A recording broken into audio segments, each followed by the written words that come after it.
That's up to them, but, there's no one out there that's eating 100% raw. I know some people that say, well, I'm so pure that if I ate cooked food, I would get sick right away. Well, how do you know that? Because by accident, they ate cooked food, and they got sick. So that's how they know. So nobody's been 100% raw. You don't have to be, so it's not that bad, but the problem is, lying or deceiving people and telling them that. And I don't see a big difference between 100% raw and 99% raw from a health standpoint, as long as that 1% is not, processed food. And even if it is, if you're eating 99% raw, you're not going to have too much of an issue. But, there are people out there that are ludicrous, just like people that say they're breatharians, except for the occasional candy bar. Oh, that's breatharians. I'm from Brooklyn, that's breatharians. Other than that, that occasional candy bar they had. Well, that's crazy. I mean, you can call yourself what you want, but stop deceiving people out there. And, the results really count for themselves. And I could tell, I just know. And I want people to be healthy. And people that are, there's no reason to eat a 100% raw vegan diet unless you have something like ulcerative colitis or cancer or something else and you're healing. Other than that, other than having this prideful badge that says I'm 100% raw vegan, you can certainly eat cooked food and animal products if you choose to and not feel guilty about it. I definitely agree, Paul. I think, when people say they're 100% raw and then people try to follow them or model what they do and be 100% raw, it's setting many people up for failure and it's just doing a great disservice. So all the raw food teachers out there that may not be 100% raw watching this video, this is your chance to come out. Free space down below, post a video response, post your comments down below, and tell people that you're coming out. I just want to see people living with integrity and honesty. There's so many people in the world today that aren't living with integrity and honesty, and I don't want to see that happen in the raw foods movement, because this is the last place it should be when people are getting back to nature and back to earth, and we should be honest and forthright with everybody. Here's a problem I tell people. I mean, all it takes is somebody with a little bit charisma to say something and people stop believing him. And I could say, if you press this chair and if your hand turns blue, that means you're healthy, and if it turns red, it means you're not.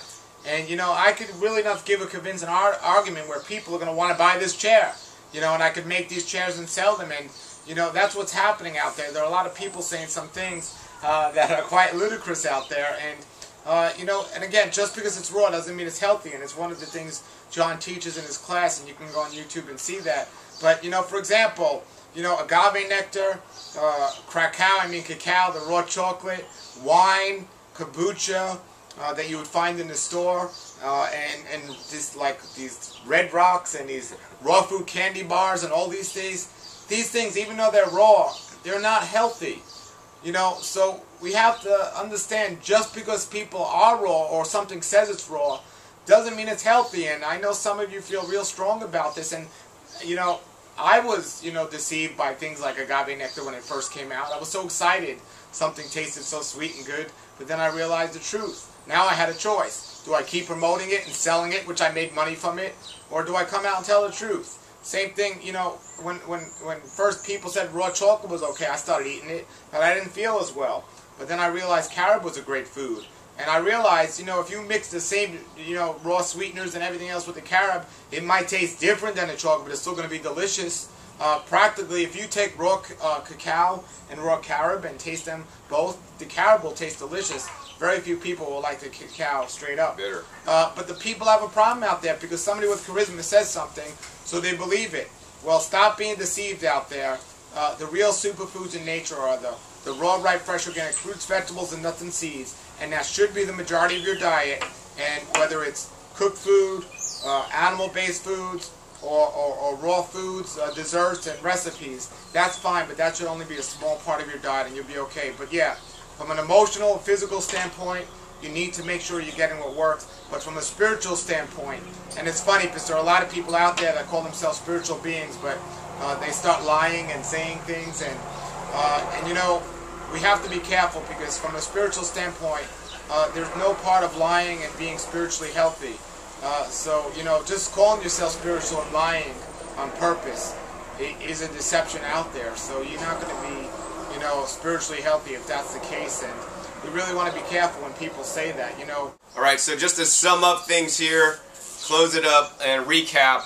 I'm going to go over, you know, what can somebody do. You know, I heard Paul say, oh, if it's from Whole Foods, even if it's, you know, organic vegetables, it's no good. Well, I want to tell people, you know, don't feel like, oh, if I can't do it at all, then I'm not going to, if I can't grow my own food, I'm not going to do raw foods at all. No, no, no. You know, the best, and we should strive for growing our own food like I'm teaching now. You know, as I constantly learn and evolve, I want to teach the best information that I have, and the best information is you want to grow your own mineral-rich food at your house to have the highest quality. If that's not possible for you, get the highest quality from the farmer's market. If the best you can do is Whole Foods, great. Whole Foods produce is a lot better than buying canned and processed junk. So we want to do the best we can and, you know, not stress about it. And one of the things on, you know, about people in the raw foods movement that claim they're 100% raw, you know, I always tell everybody to question authority, or just question and be curious in life. You know, if you're trying something that's not working, maybe, like Paul said, you need to change your approach and keep changing until you find something that works. You know, I've dialed in my diet after 15 years. I didn't just come up with this overnight. In the beginning, I ate lots of dehydrated foods until my dehydrator broke, and that was actually one of the best things that happened to me. And I started eating more fresh foods, and I didn't do that on purpose. It just happened because maybe higher power said, hey, your dehydrator's breaking today. And I ate more fresh foods and I felt better. And you're going to go through experiences like that too, where you're just going to learn by trying things. And those are the most valuable things you can learn. Not what any of us tell us, but what you try and learn on your own. Maybe you try animal products and they agree with you, like Paul. I mean, I tried raw goat milk from my good friend who feeds his goats organically and high quality everything. And he milked it and I had it. And I got a mucus reaction. So that told me my body wasn't necessarily agreeing with it. Maybe your body will, maybe it won't. I don't know. Try it and see, you know. But definitely what we want to do is a couple steps. I'll sum it up, and Paul could sum it up in a couple steps. Number one, we want to, you know, eat as local as possible whenever possible. It's not always possible, and I do eat things from, you know, Asia and Thai coconuts and different things sometimes. But the majority of our food should be local, freshly grown, freshly picked, and freshly eaten. And hopefully, you know, they're mostly plant-based foods. And another thing, too, a lot of people, I grew up in the city, in Brooklyn, in New York City, and a lot of people will say they can't grow foods because they don't have the room too well. There's two things you could do otherwise. Number one is you could sprout your food, make sprouts, the green sprouts. You can do those in your house, in your windowsills, and that's definitely good quality food you can grow yourself, and definitely economically and nutritionally it's wonderful. But another thing you could do if you're living in a city and you can't grow your food, there's only one type of food that I actually find better than food you grow yourself. And that's if you educate yourself and learn about wild edible weeds and foods like that. Those foods are excellent out there. And if you live in big cities where you don't have your own property to grow, if you go to local parks and even on the sidewalks, the cracks with the weeds growing out, many of those weeds are edible and have more nutrients than actual food you can grow yourself.